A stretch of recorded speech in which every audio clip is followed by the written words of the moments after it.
Раздел 5. Збоку паглядзець.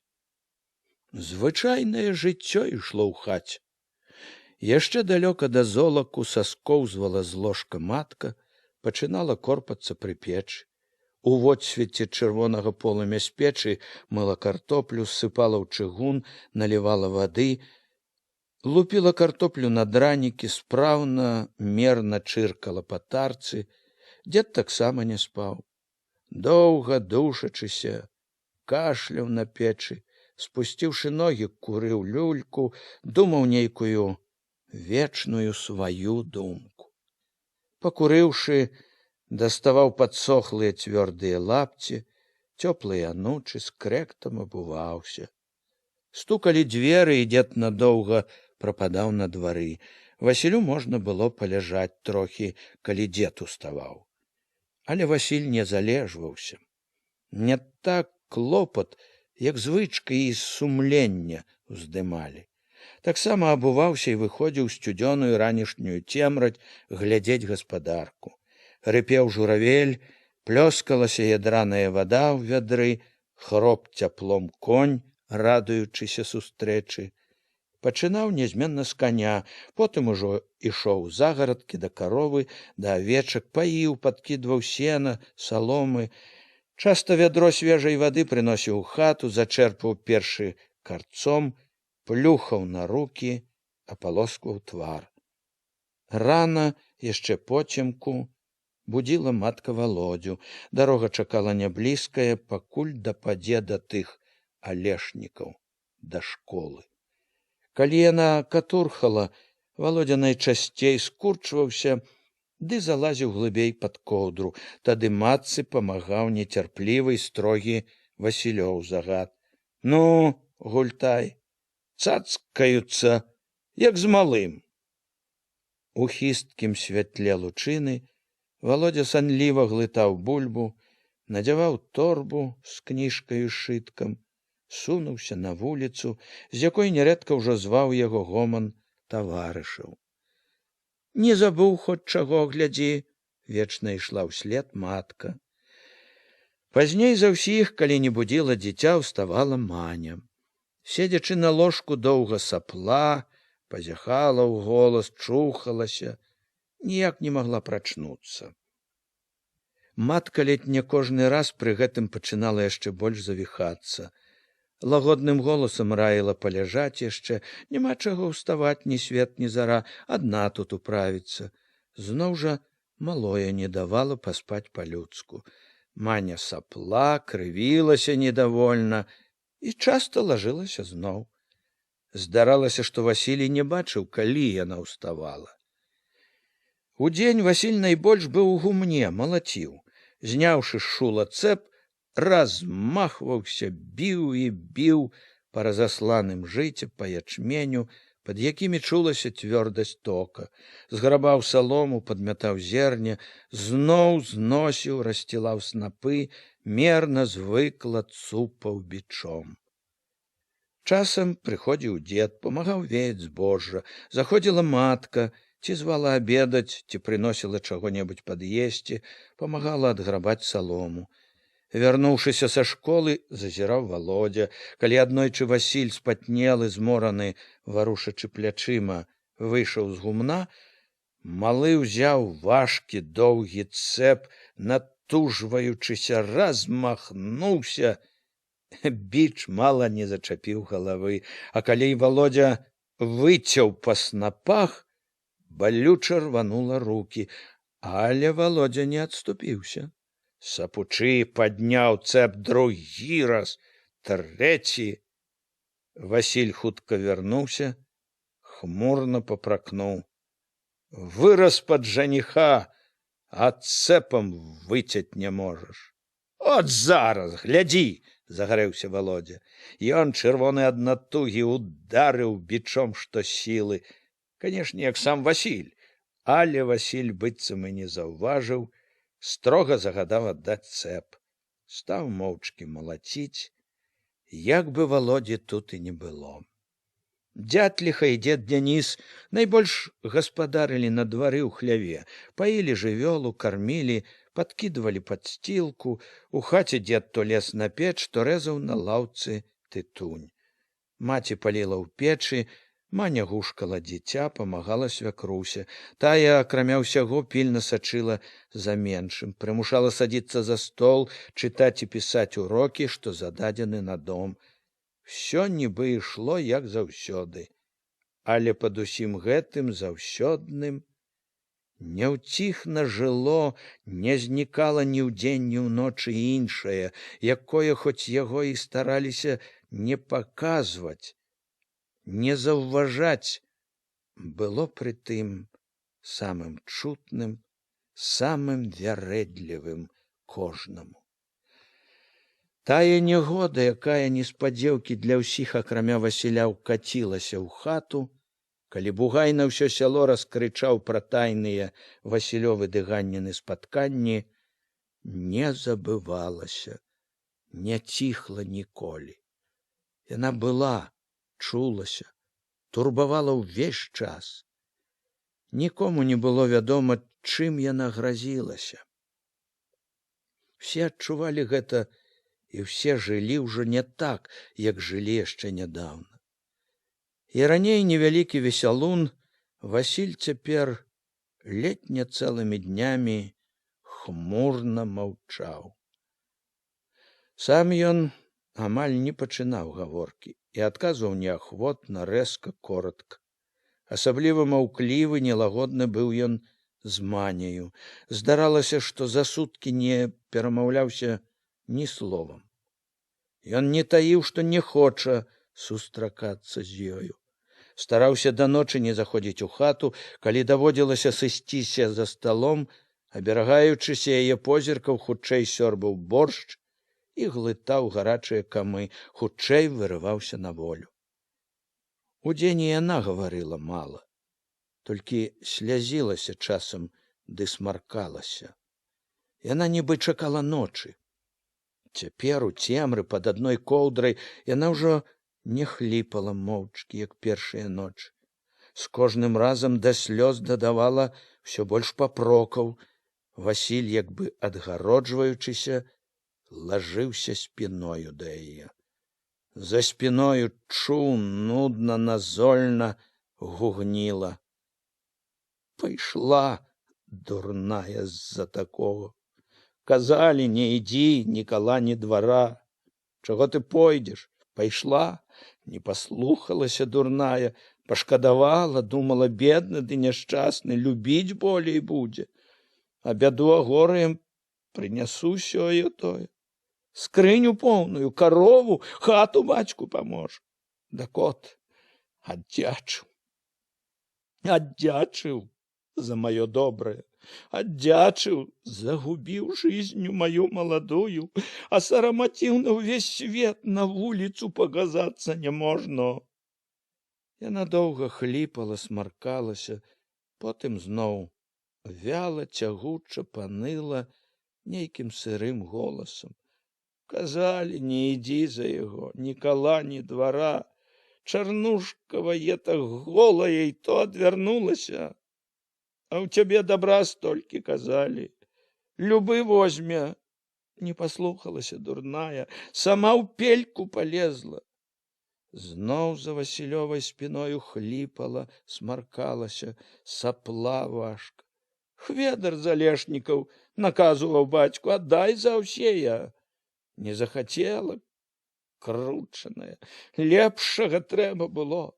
Ад шчасця свайго сама адказалася, сама пайшла б за ўсея, жыла б прыпяваючы на ўсе алешнікі гаспадарыня, тое што. Так жа не паслухалася. Кульгавы, крывы, а ўсей не даўпадобы. Сама сабе загубіла жизнью, знайшла шчасце, на вуліцу хоць не вытыркайся. Зноў слязліва сцепалася, смаркалася.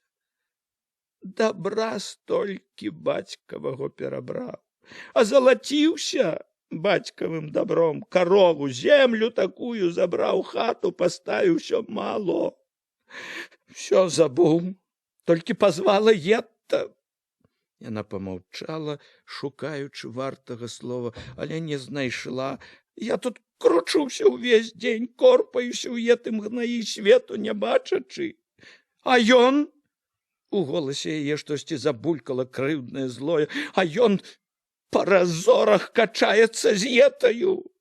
Ёй захацелася свежаго. Яна крутнула хвастом, так ён і пабег да яе. Па разорах качацца, покуль жонка корпаецца ў гнаі. Жарабец, кныр паганы. Маня быццам бачыла, з кім ён думкамі, душою, хоць і ляжыць пры ёй. Ад таго, што ён на ўсё маўчаў, яна ўсё больш злавала, ўсё больш чула, як бы не хацела, не зможа нічога зрабіць, каб адхіліць бяду. Не раз і не два штоночы згадвала яна Ганну з такой нянавісцю, што не магла вымавіць яе імя, не знаходзіла, здавалася, вартых слоў. Тое, што яна ўсё больш разумела, што змяніць нічога не здолее, што бяссільная, яшчэ распальвала яе нянавісць. Знайшоў каго? Эту сучку, якая яшчэ ў дзеўках лезла пад усякаго, якой толькі адно на ўме, толькі адно, чтоб склешчыцца. Абы з кім? Абы жарабец, абы кныр, абы склешчыцца. Ету, якая век па завуголлях бегае, суку завугольную, якая ля кожнага вугла, ля кожнага плота, абы з кім, абы кныр. Маўчы ты! Не вытрываў Васіль. Ён сказаў з такім гневам, што яна ад неспадзеўкі анямела, а звалася са злой радасцю. Не даўпадобы. Шкада стало. Васіль павярнуўся да яе так раз'ятрана, што яна замерла. Ведала гэтыя раптоўныя прылівы гневу. Ён і праўда гатоў быў чапіцца ў горла ёй. Колькі хвілін ледзь утрымліваў дыханне. Яна адсунулася да сцяны, ляжала моўчкі, прыслухоўвалася. Калі ён паспакайнеў, захліпала. І не скажы нічого. Слова не скажы. Сама вытварае такое, а не скажы. Васіль мацюкнуўся, адкінуў коўдру, потемкі стаў шукаць апоркі, сарваўшы світу з крука, накінуў на плечы, стукнуў дзвярыма, доўга сядзеў на халодным ганку, не мог астыць. З гэтага вечара Маня пабойвалася клясці каля яго Ганну. Сцепалася толькі ў плачы, упікала, гразілася пайсці. Ён, як і раней, ляжаў, адвярнуўшыся ад яе, маўчаў, думаў сваё.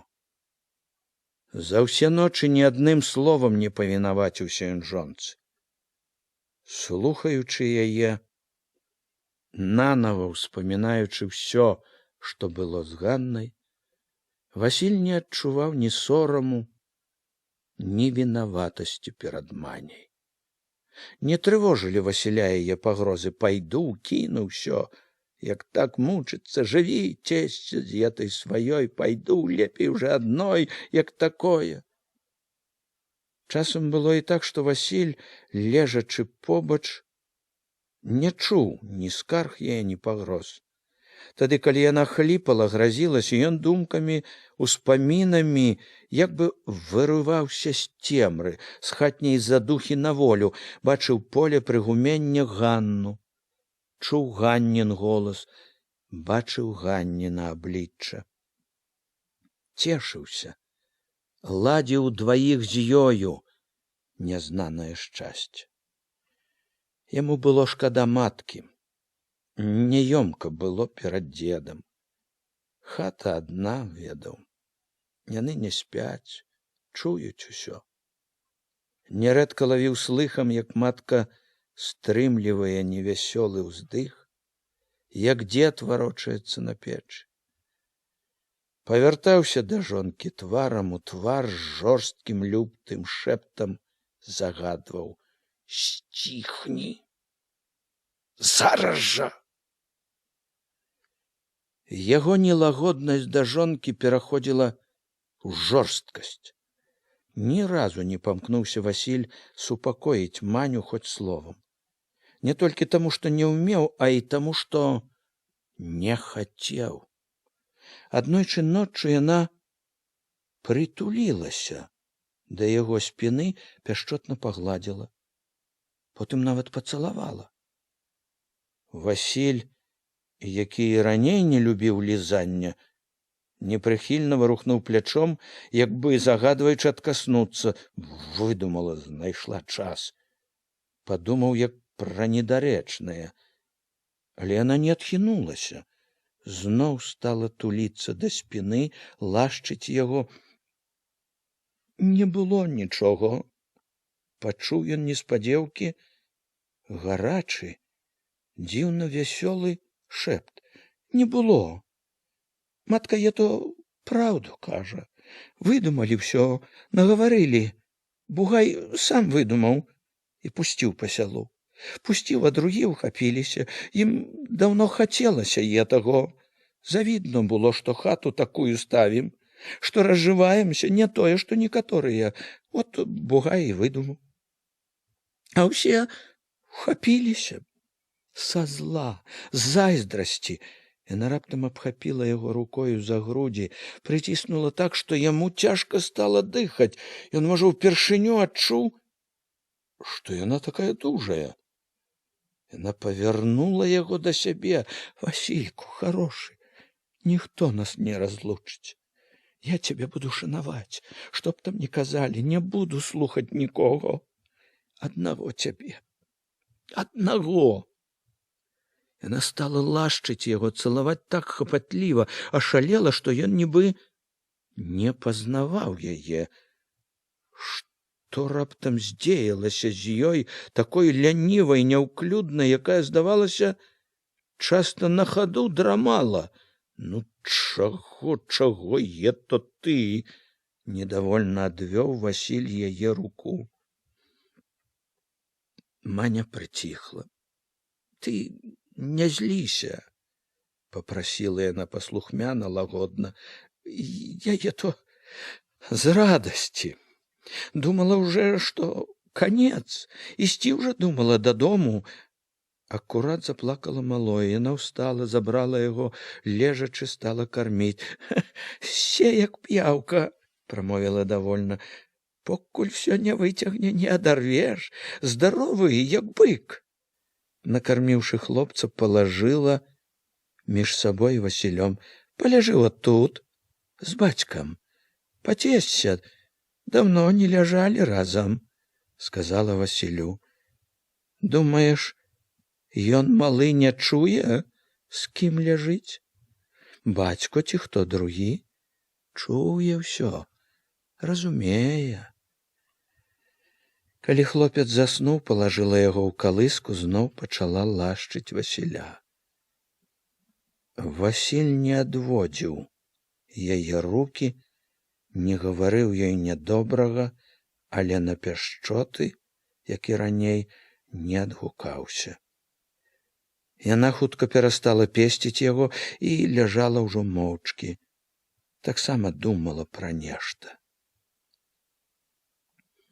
Што можа зрабіць адзін дотык ціхага, цёплага цельца дзіцяці? Васіль чуў, як у хмурную непрыхільнасць яго увайшлі, зашчымелі жаласць да малога і вінаватасць. Паявілася ў душы штосьці чулае, кволае. З-за гэтага прыслухоўваўся ўжо да Мані. Прыйшло ў галаву раптам, пра што яна думае. Яна доўга маўчала. Не было нічого. Правда? Прамовіла яна ціха і ўжо з сумненнем, як бы разгублена. Не было. Матка праўду казала? Не было. Праўда? І ён ведаў, што яна рада была б і хлусні яго, але маўчаў. Яна чакала, спадзявалася, а ён маўчаў, быццам гаварыў: што было, тое было, чаго тут хаваць. Яна сама адсунулася, уткнула галаву ў падушку. Васіль улавіў, як матка на палацях пры печы важка ўздыхнула. У тым прытоеным, няпэўным жыцці, якое хавалася пад звыклай, зманлівай абыдзённасцю клопатаў, што ўздымалі яшчэ поцемкі ўсіх у хаце, найбольш няпэўнасці, нязлагаднасці было у Васіля. Ішлі дзень за днём, а Васіль усё не мог дайсці да якой-небудзь цвёрдасці. Усё нібы круціўся на раздарожжы. Былі, праўда, і цяпер хвіліны, калі сэрца поўніла адвага, калі чулася незвычайная узнёслая лёгкасць. Усё важкае, блытанае рвалася, былі толькі дзівосныя лёгкасць і шчасце. Ён нібы зноў быў з Ганнай, і Ганна была яго, і нікога не было між іх, і нікога навокал. Былі, бачылася ўжо чалавекам і жонкай, не збягаліся потай, крадком, а жылі разам. В адной хаце, ішлі разам у поле, разам дбалі пра гаспадарку. Васіль проста ў вачавіткі бачыў, як яна нясе зелле парасятам, як доіць карову, у поцемку душных начэй мроілася, як яна падыходзіць да ложка, кладзецца побач, як ляжыць, дакранаючыся да яго грудзямі, як ён пальцамі абцінае гарачую кругласць яе пляча, як рука бяжыць за спіну ёй, як ён туліць яе. Ён чуў, што у яго ад адных думак усё всярэдзіне гарэла пякучым, нецярплівым полымем. Тады помсліва зларадна ўспамінаў: праўду казала. Якое є то жыццё, калі не любячы мучыся? Нашто і жыць так? Хто мяне прывязаў, канешне, хадзіць век прыед, не любячы. Жаніўся, дак можна і разжаніцца. Не тыя, не старыя часы, цяпер не тое, што ў старыя часы. Але вось жа бяда. І лёгкасць, і яснасць неўзабаве кудысьці прападалі. І прападала рашучасць. З галавы як бы выходзіў, выветрываўся хмель. Лес халодны, нядобры роздум. Усё зноў пачынала бачыцца хісткім, блытаным, цьмяным, куды не падайся, гушчар і гушчар, чапляецца за ногі, за рукі, коля твар. Хто прывязаў, канешне, а хіба не прывязаны? Прывязаны, ды яшчэ не адной вяроўкай. І прывязаны, і звязаны па руках і нагах.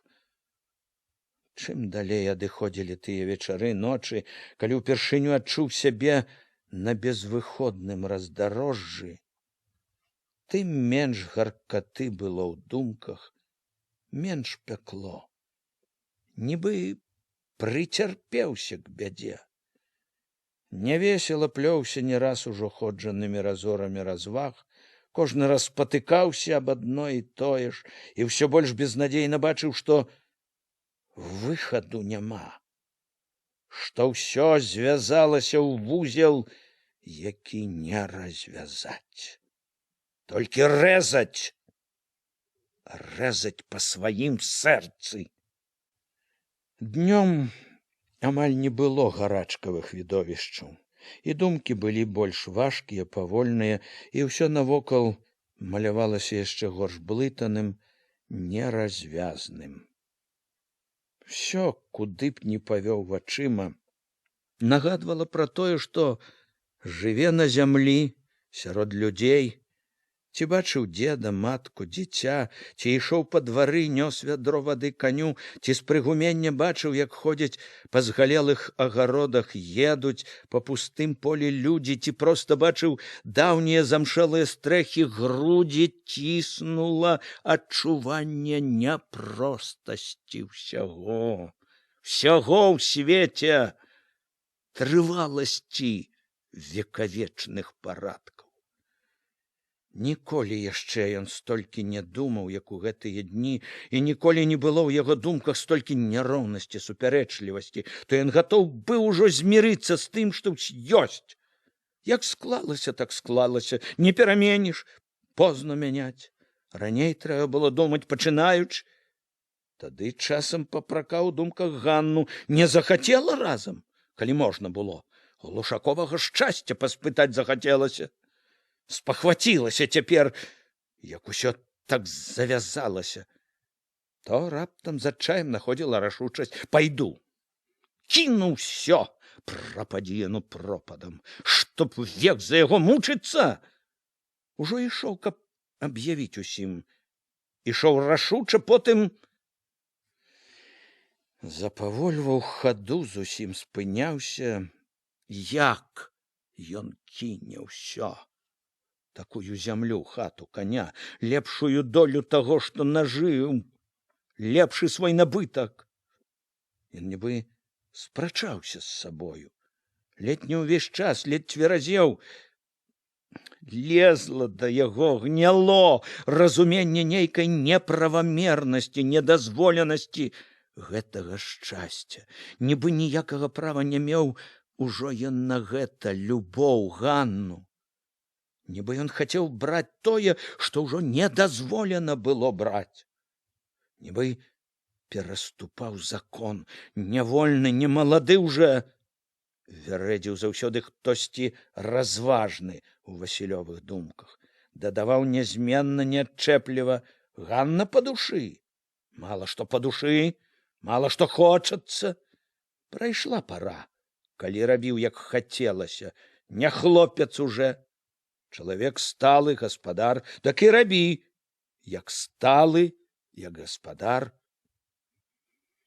Прызвычайны ўвесь век цярпець, перакананы, што жыццё цярпення, ён і тут адчуваў. Трэба цярпець. Лёс бы наканаваў.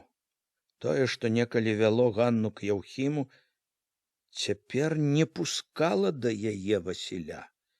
І вось жа бы знарок, Ганна ўзлаваная даўно не пільнавалася гэтага закону абавязку, а Васіля ён трымаў, звязваў яго і ўчынкі, і думкі.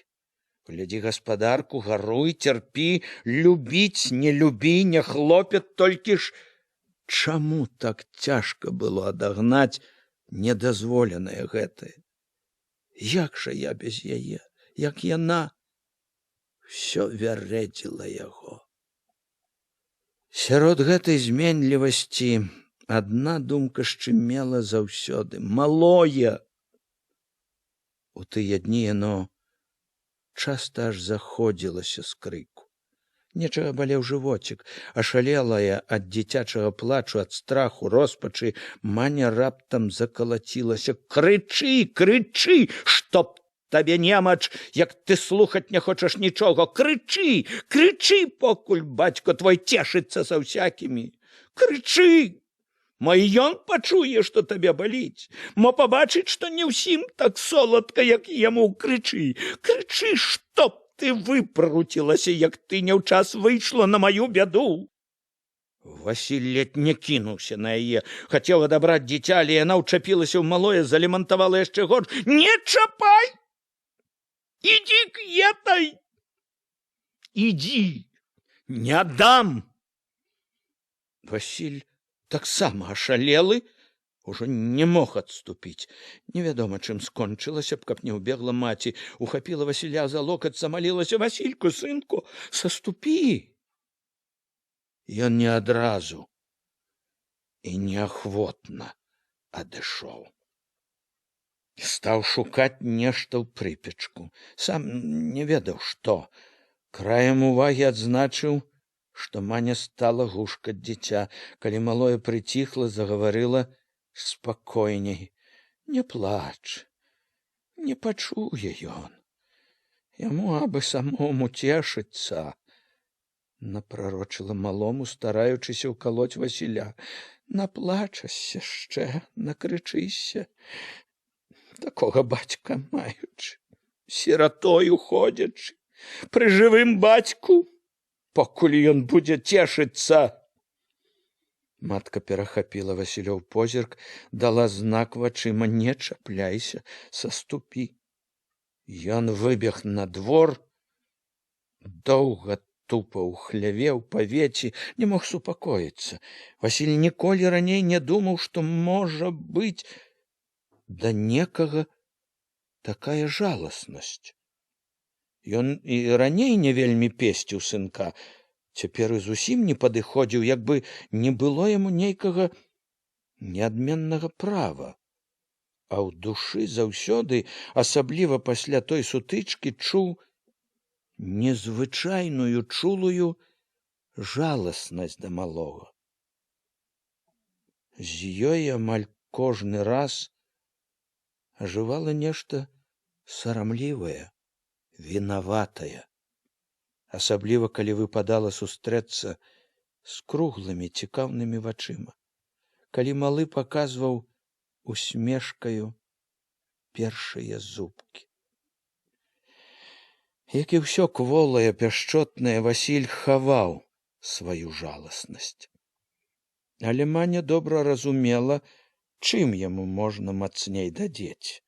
Аб'яўляючы, што пойдзе да бацькоў, ніколі не забывала сказаць, што возьме сына, не дасць на згубу гэтай душагубцы. Хліпала ўсё над малым, вярэдзіла Васіля: сірата пры жывым бацьку. Такі ж зменлівы, як у думках, быў Васіль у гаспадарчым клопаце.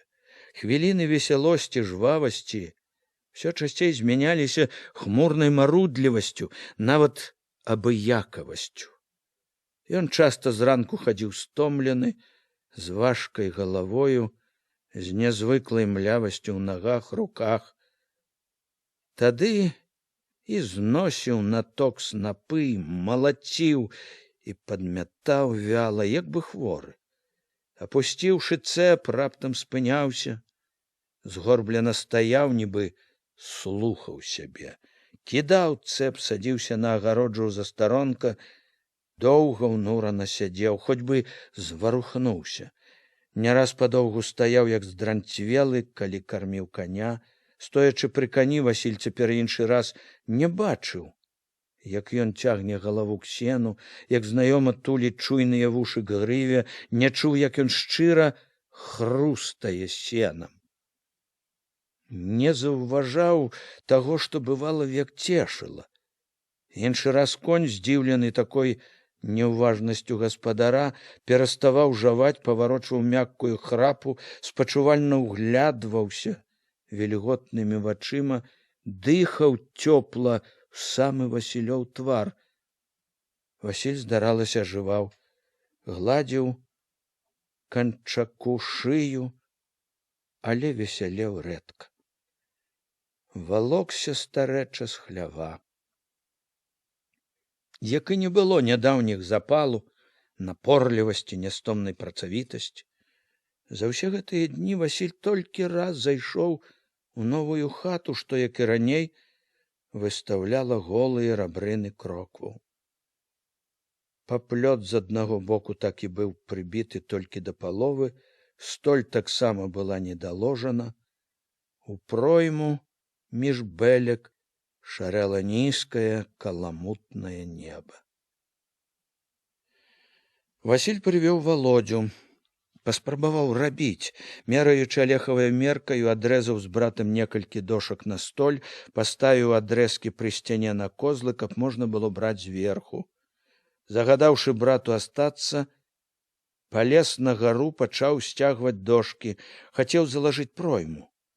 Рукі, ўсё цела пагана слухаліся, Цягнучы адну дошку, ён няўдала павярнуўся, ледзь утрымаўся, каб не зваліцца долу. Дошка, ўжо высока ўзнятая, крутнулася і паляцела ўніз, рабром тарца коса прайшла паўз Валодзю, грукнула б падваліну.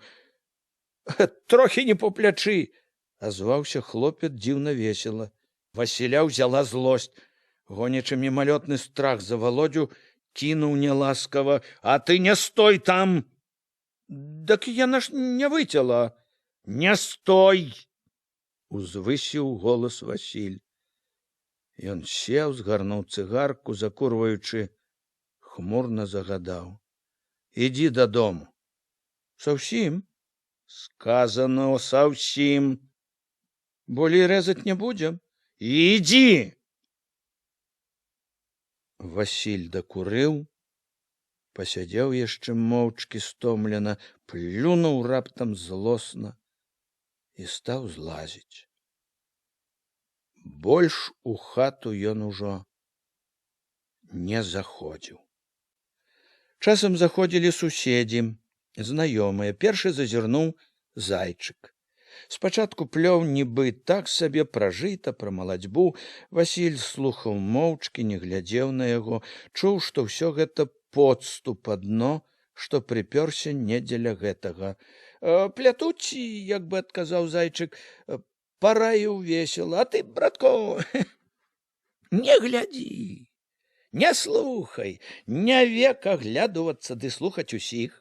Васіль зіркнуў з-пад ілба. Зайчык, здалося, глядзеў шчыра.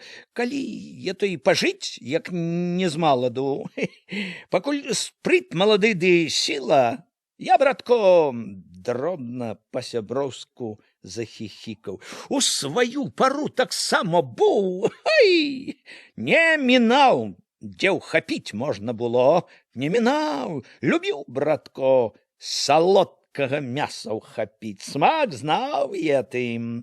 Зноў захіхікаў. «І цяпер рад бы, дак няма чым».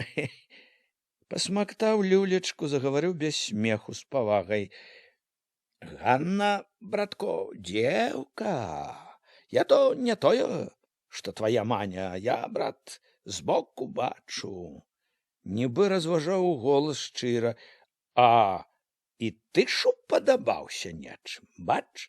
Жила з гэтым скорчыкам, а не ўжыла? Да цябе пацягнуло.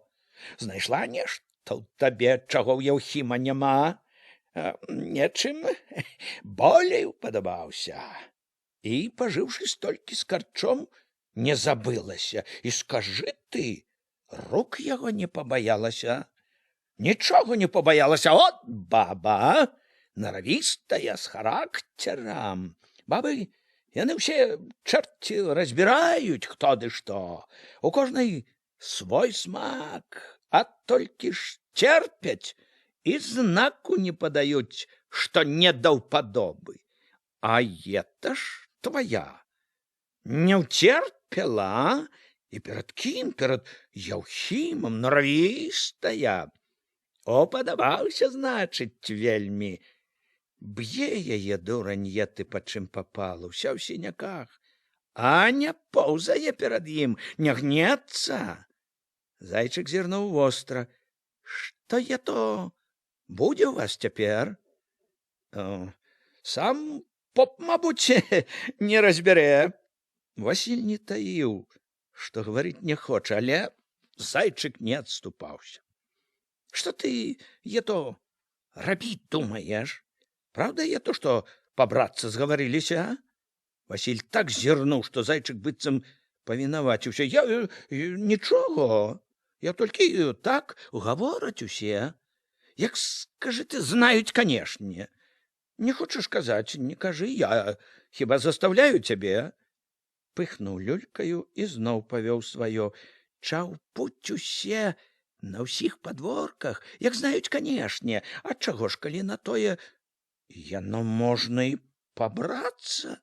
Баба не кабыла сказаць, а і яна ж нешта значыць. І без добрай бабы у хаце як не хапае нечаго. Так што і баба людская трэба». Васіль амаль не глядзеў на яго і стараўся не слухаць, але ўсё, што не казаў зайчык, чула адгукалася ў душы, вярэдзіла, трывожыла, як знарок прыпёрся, чтоб дадзець яшчэ. Мала без яго думання было. Саскочыў раптам са сценкі застаронка, взяў мятлу, стаў, не зважаючы на зайчыка, падмятаць на таку. Як там не е? Не жалей, братко, параіў раптам зайчык.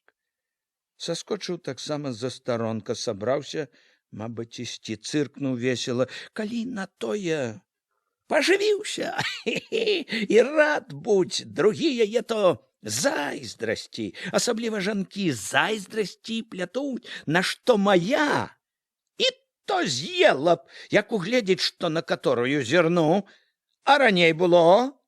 Ён зайшоўся смехам. За ім прыйшоў Андрэй Руды у крамнай сародцы, картовых у пасачкі штанах, апорках, чыста паголены. Запытаў, колькі намалаціў, але Васіль няветліва адно буркнуў, што не мераў. Руды нібы не заўважыў Васілёвай няветлівасці, пахваліў, што жыта ўрадзіла непаганае, калі раўняць з іншымі куранёўцамі. Канешне, у другіх краінах збіраюць больш, але з тымі нам пакуль што няма чаго раўняцца. Скруціў папяросу, адмысловую, тоненькую, з аднаго боку шырэйшую да другога, увесь час нешта гаварыў пра кіслую глебу, пра тое, што ёй раіць даваць навука. У нас є то бы дзіво якое, загаварыў павучальна и нібы звысака. Бы событие несусветное, что человек завёў сабе, так сказать, маладзіцу. Васіль хоць пачуў спачуванне, насцярожыўся адразу, з падазронасцю зірнуў з-пад лба. Руды спакойна слініў, склейваў папяросу, пераламіў яе люлечку. У горадзе, асабліва ў некаторых странах, дак е то і не замецілі б. А на таго, хто здзівіўся, паглядзелі б, так сказаць, як на дзікара. Там кажны, хто хоча і хто не хоча, мае абязательно жанчыну. Шчэ акрамя жонкі, любоўніцу называецца. І ніхто не дзівіцца, наоборот. Там є то, так сказаць, як правіло, так заведено. Кажны павінен мець. Васіль зіркнуў. Руды спакойна мяў у пальцах сваю люлечку, быццам папракнуў. Цемната ўсё наша. Узяў люлечку тонкім краем у рот, але не закурыў. Паклаў раптам за вуха. А то ще у Росії буває такое дело, тлумачыў Васілю. Жывуць, не распісуючыся. Не распісуюцца, а жывуць, як муж з жонкаю. Жывуць, пакуль, значыць, да ўпадобы. Ну, свободные отношения, а потом, як наживутся, так сказать, до свидания. Благодарю, дорогая. Это так зовется гражданский брак. Васіль, хоць не выказваў асаблівай прыхільнасці госцю, глядзеў найбольш кудысьці ў кут гумна, слухаў ужо з ахвотаю. Лягчэй станавілася на душы. Нібы не такое страшнае было тое, што гняло. А то ще є парадкі, жвавеў, чуючы Васілёву увагу, Руды. Є то найболей у теплых странах, як, например, Турция ці Персия. Є то за Кавказом, є такія страны. Так там заведено, што мужчына можа мець па некалькі жонак. Так, по закону іхняму положено. Там некаторыя маюць, пра это ў кнігах є, сведзенія па 30, а то і 50 жонак, і старэйшых, і маладзейшых, і совсем маладых, і чорных, і белых. Называецца гарэм. У аднаго было, навука падлічыла, 173 жонкі. На што я то яму, не паверыў Васіль. Як я то? На што? чтоб, так сказать, у всякой утехи пробовать. То з одной, то з другой. Рабіць яму, мабуть, няма чаго. Багацей, пэўне, багацей. По-ихнему называется хан. По-ихнему хан, а по-нашему пан. То же самое. У сочинении Александра Сергеевича Пушкина описан один такі случай. Нагаварыўшы всялякіх цудаў, у якія Васілю і верылася, і не верылася, Руды, як старэйшы, мудрэйшы, узяўся навучаць, як выбрацца з бяды. Калі будзеш расходзіцца з бабаю сваёй, глядзі востро, чтоб не абдурылі, чтоб усё як положено по гражданскому, а также, так сказать, процессуальному кодексу. По кодексу положено половину имущества тебе, половину ёй. Ежели ёй, скажем, корова, то тебе конь. Ежели хату делить, то также требуй половина мне, або коли, допустим, хату всю ёй, то ты имеешь право требовать фактическую замену у виде, примером, коровы, свиней, хлева и тому подобного, чтоб усе по закону было, а не так, як лесуну захочется. Руды згадаў пра сваю папяросу люлечку толькі на прыгуменні. Закурыў, падаўся лёгкаю, давольнаю хадою па загуменні дадому. Васіль жа, вярнуўшыся ў гумно, згадваючы яго парады, пачуў сябе яшчэ горш заблытана. Напалавіну ўсё. Палавіну табе, палавіну ёй. Лёгка табе дзяліць, рэзаць чужое. Ён веяў намалочанае, калі заўважыў, што ў вароты за спіною хтосьці увайшоў, трымаючы ў руках лапатку са збожжам, як стаяў на карачках, азірнуўся. Увайшоў сусед Міканор, у зрэбным, у лапцях, у расхрыстанай сарочцы, за сцюком у бялявых калматых валасах. — Ну, дак як будзем? — сказаў голасна, весела. Пасля таго, як паздароваўся, пагаварыў для прыліку пра розныя дробязі. — Што? — не зразумеў Васіль. — Надумаў уже, можа? — Што? — У калгас надумаў, пытаюся. — Пора уже падаваць заяву? Чакае, што спецыяльно запросяць? Ну, так от я прыйшоў спецыяльно. Подавай заяву и конец концом. Трэба кончать эту волынку, на новую дорогу становиться. Бери вот, коли на той Ганну, и давай. Зразу рассякай в узел. А не так, коли на тое, давай с двюма. Міканор засмяяўся. Абагульнім. Васіль толькі ўнурыўся на яго смех. Мо, памагчы табе? Міканор не смяяўся, але глядзеў весела. Чаго? Напісаць заяву. Абыдуся покуль. Дурны ты, незласліва з папрокам сказаў Міканор. Улез у кучу гноі і бачыць не хочаш нічога. Яму добрага хочуць, на свет цягнуць, а ён улез у кучу гноі, толькі адно абыдуся. Сядзіць і вылазіць не хоча, жук і той выходзіць, а яго так і выцягнуць не можна. Не можна, так і не цягні. От ще й гірчаць пачынае, калі спробуюць цягнуць. Ты што ж думаеш?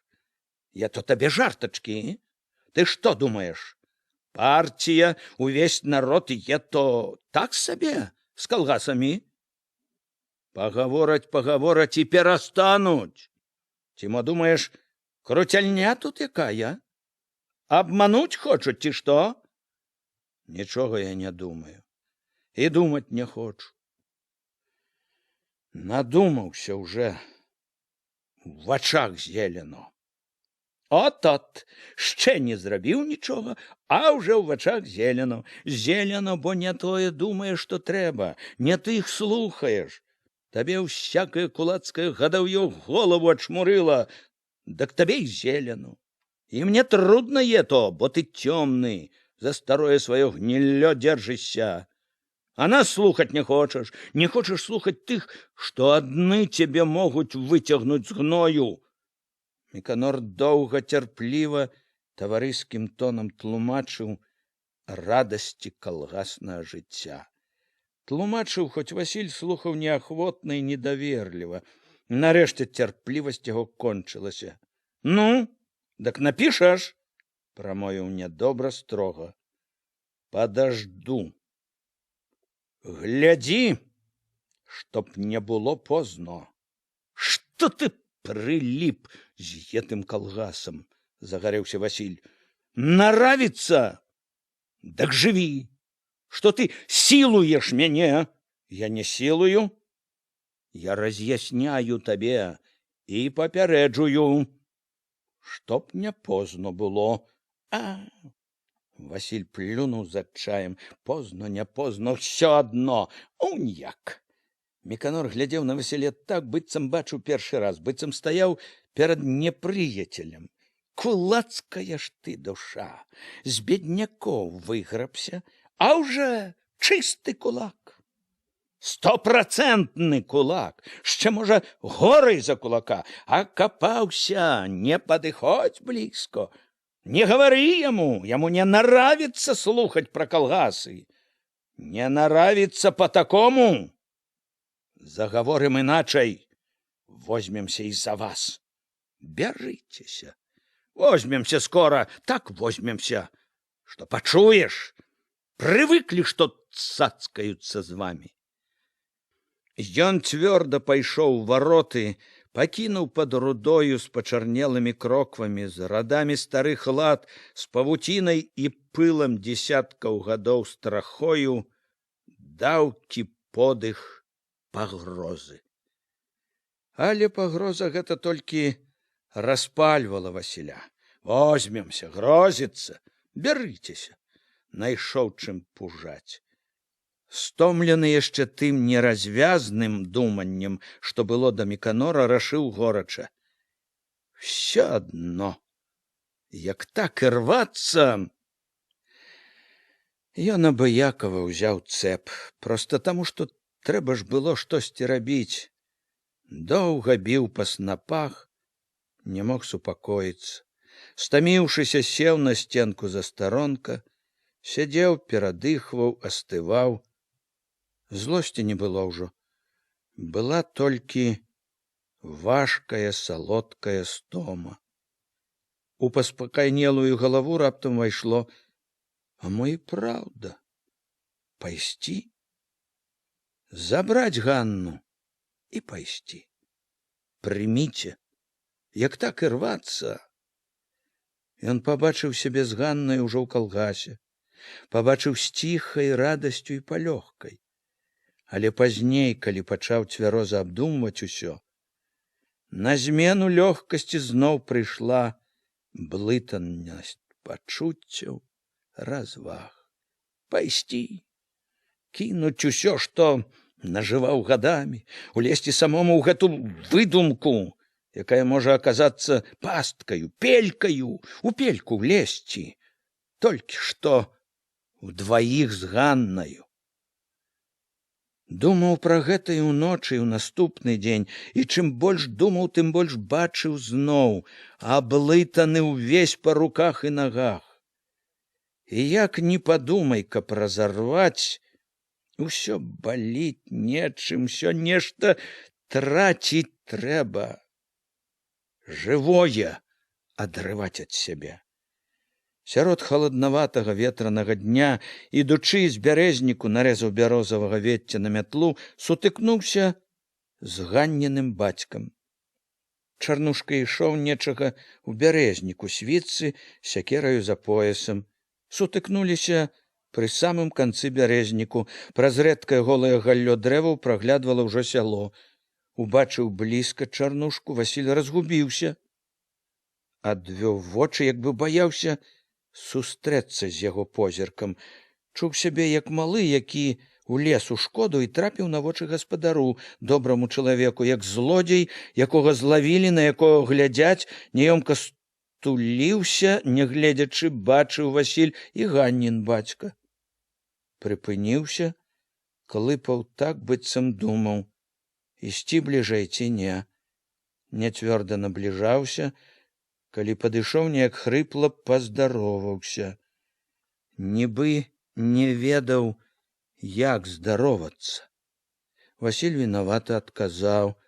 Чарнушка ступіў ужо ісці далей, але стаў. Быццам хацеў загаварыць, а не мог, не ведаў, як пачаць. Чырвоны ад няёмкасці, пільны. Васіль улавіў позірк ціхіх добрых вачэй. У іх былі пакута і нейкая надзея. Васіля раптам узяў жаль да яго. От як яно завязалася. Штосьці булькнула ў горле, Чарнушка каўтнуў дрыготка. Паскардзіўся быццам роднаму. От як! Штосьці тарганулася ў чарнушкавым твары, і вочы пачало завалокваць. Завязалася. З адчаем павёў вачыма ў бок Васіль. Пачуў сябе як вельмі вінаваты. Чарнушка стрымаў горнасць, толькі боль прайшоў па твары.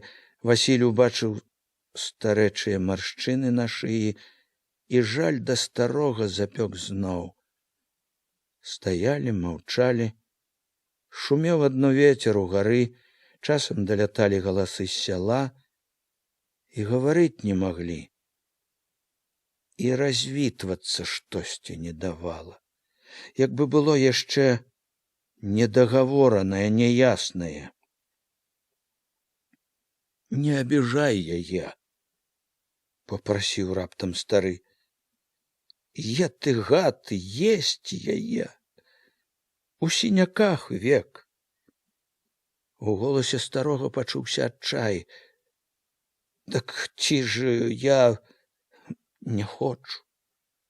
Звядзе яе ты, нелюдзь. Васіль схаваў вочы, угнуўся. Як бы то выручыць яе? Я думаў уже. Трудно то цяпер. Трудно. Стары пашкадаваў зноў. Завязалася. Завязалася. Все-таки ты подумай, попросил с болем. Подумаю. Зноў маўчалі. Ну, бувай, першы схамянуўся, выціснуў Ганнін бацька, мякка, зычліва, як роднаму. Бувайце. Ужо ідучы ўзболаткам, Васіль учуў з сяла сабачы брэх, брахалі карчовы вартавыя. Пачуў як бы нанова. Цераз пажоўклае куп'ё, цераз голы агарод з вязкай ветці на плячы даплёўся да гумна, да поцемкаў малаціў, падмятаў на таку, веяў, быў у клопаце, і ўвесь час пяклі яго і вінаватасць, і жаль да Ганны, да бацькі яе, і турбота, што ж рабіць? Думкі пра Ганну ішлі з нейкім новым наплывам пяшчоты і імкнення да яе. Все гэтыя дні Васіль стараўся не сыходзіцца ні з кім. Кожны дзень бачыў за плотам дамеціка, дамеціху, паказваў, што не заўважае. Калі хто-небудзь з замецікавых браў ваду з калодзежа, Васіль павяртаў назад з пустым вядром. Неяк каля гумна летні сутыкнуўся з Ганнінай мачыхай, адразу адвярнуўся, нібы спакойна пайшоў у гумно, слухаў, ці не ідзе ўслед. Здалёк здалося, што мачысе Хацелася загаварыць з ім, ткнулася была неяк зайсці сарока, загаварыла лісліва, але ён няветліва адышоў, падаўся к хлявам, паказаў, што не хоча растарэкваць з балбатухай гэтай. 2 разы пільны Васіль бачыў, як паўз гумно за гуменнай дарогай праходзіў нехто іншы, Яўхім. 1 раз Васіль назіраў за ім, пачуўшы блізка Яўхімаў голас. Яўхім ішоў з Ларывонам. Тады Васіль праз шчыліну між бярвенняў, з якой біла святло, заўважыў, як і раз, і другі, адказваючы Ларывону, Яўхім зірнуў к яго гумну, к двару, нібы шукаў яго. Васіль бачыў, глядзеў позіркам чалавека, які гатоў зарэзаць. Другі раз Васіль убачыў Яўхіма зводдалек, не стаў чакаць, пакуль той падыдзе, як мог спакойна падаўся з гумнішча на двор, ідучы, чуў на спіне ненавідны, затое на люты позірк. Здавалася, Яўхім ірвецца схапіцца з ім, шукае толькі зручнага выпадку. Васіль, што не хацеў ні з кім бачыцца, менш за ўсё хацеў сустрэцца з Яўхімам. Не тое, што баяўся. Васіль і сабе самому не паказваў, што можа баяцца. Ёсць каго баяцца. Карча. А ўсё ж сустракацца з ім аберагаўся. Нічога добрага не зычыла яму гэта сустрэча. І трэба ж, ўсё-такі сустрэліся. У такі час, калі Васіль не чакаў, на курані легла ўжо важкая асенняя цемра. Каб трохі далей былі, разышліся б, не пазнаўшы, але сутыкнуліся вочы ў вочы. «А?» — сказаў Яўхім злавесна, радасна. «От хто!» Васіль прамаўчаў. Пачуў, як брыдкая млоснасць кволіць рукі, ногі, ўсяго, стараўся адужаць яе думкамі, рыхтаваўся да бойкі, як толькі рынецца, крутнуцца ў бок і даць самому па сківіцы, па п'янай пысе. Але не ўправіўся і варухнуцца, як ад лютага пудовага кулака загуло ў галаве, пачуў моцны удар па назе. Ледзь устаяў, сляпы ад болю і крыўды, кінуўся на Яўхіма з усёй сілы, сунуў кулаком у твар, трапіў, здаецца, ў нос. Корч аж янкнуў. Васіль у момант адскочыў к плоту, ухапіўся за кол, хітнуў, стараючыся вырваць. Кол паддаваўся туга, але Васіль ірваў яго. Яўхім стаяў у поцемку нерухома. Чамусьці не кідаўся біцца. Заскрыпеў зубамі, шкадуючы з адчаем, вылаяўся. «Не бойся!» Неспадзеўкі прасіпеў. Хвіліну маўчаў. Зноў гатоў быў, чуў Васіль, люта кінуцца на яго, учапіцца ў горла, і стрымліваў сябе з адчаем. «Не тут е то рабіць. Заб'ю, міліцыя ўхопіць зразу», прасіпеў з нястояным шкадаваннем са злосцю. «У тюрму неахвота.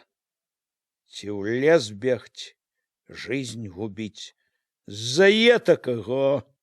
Але знай». Голас стаў важкі, грозны. «Знай, смярдзючы ўдот. Будзе момент. Я падлаўлю. Сам пра сябе падумай, чтоб цябе не подловил хто. Будзе удобный момент, кишки выпущу. По одной вытягну, есть и свое заставлю. Не попадайся в пустом месте один, знай». Васіль чуў, забіць можа, зарэзаць, як плюнуць, але не паддаўся гонарам. Напужаў. Посмяешься потом. Грозно прадказаў Яўхім. Пастаяў крыху, як бы для таго, каб Васіль падумаў, важка пасунуўся ў цемру.